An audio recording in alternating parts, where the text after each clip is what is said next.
Tracy, I've always been fascinated with the early jobs that actors have. But your mom had a fascinating job. Didn't she once work as a food tester? Yeah, she used to work for Brook Bondoxo in England. Yeah, she used to work in the laboratory where they tested the food, and she would bring food home for us, and like corned beef and stuff. And then we'd eat loads of it, corned beef fritters, corned beef. And then the next day she'd come home and she'd go, one of the scientists told me today that this is unfit for human consumption. I was like, Mom! Yeah, she did, yeah. She had a lot of different jobs. Yeah. Now, you were in a very acclaimed television series, but before you did that series, didn't you almost do a pilot for Universal that was somewhat saccharine in content? This is like This Is Your Life. You can suddenly bring the script writer in of that, so I could just be really depressed.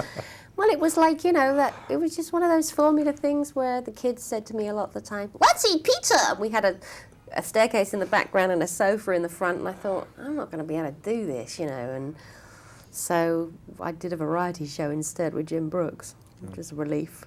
I couldn't do one character anyway. I get bored.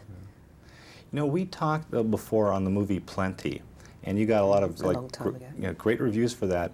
Were you in a bit of a quandary what to do after that movie? What did I do after that movie? God, this is talking about 10 years ago now.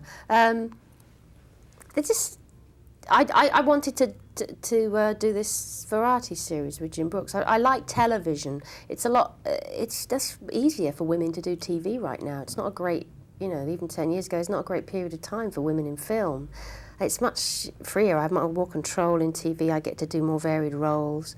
And so, no, I wasn't really. I did have a child before I did my TV show, so that was my big project after Plenty, was having young Mabel. I was pregnant on that junket. Oh, I didn't where know I that. first met you. Oh. I used to throw up after each interview. Thank you very much. That was lovely. Yes. And then get the man in from Wisconsin. The movie I Love You to Death. I love that film. I didn't quite understand the ad campaign for it. Was that a movie that you thought should have done a lot better at the box office? Yeah, because it was a real farce. That it was, and I liked how real it looked, and I thought it was I don't know, it was the whole promotion of movies and how the ad campaign, like you say. I mean, you can get into so much detail about it, but I think it deserved to do a bit better. It did eventually. I think it did really well in Europe and all that. You can always say that about movies. We did very well in Europe, but yeah, it was all right. In high school, I was the prop man in my high school play, and my job was to close the curtain at the end of the production. And Q-taps. And after, someone would always come up saying, I didn't close the curtain quick enough, or I closed it too fast. A lot of maneuvering behind the stage. Have you ever been involved with a production that had anything close to the behind-the-scenes maneuverings that we see in this film? It's And you don't have to mention names, but...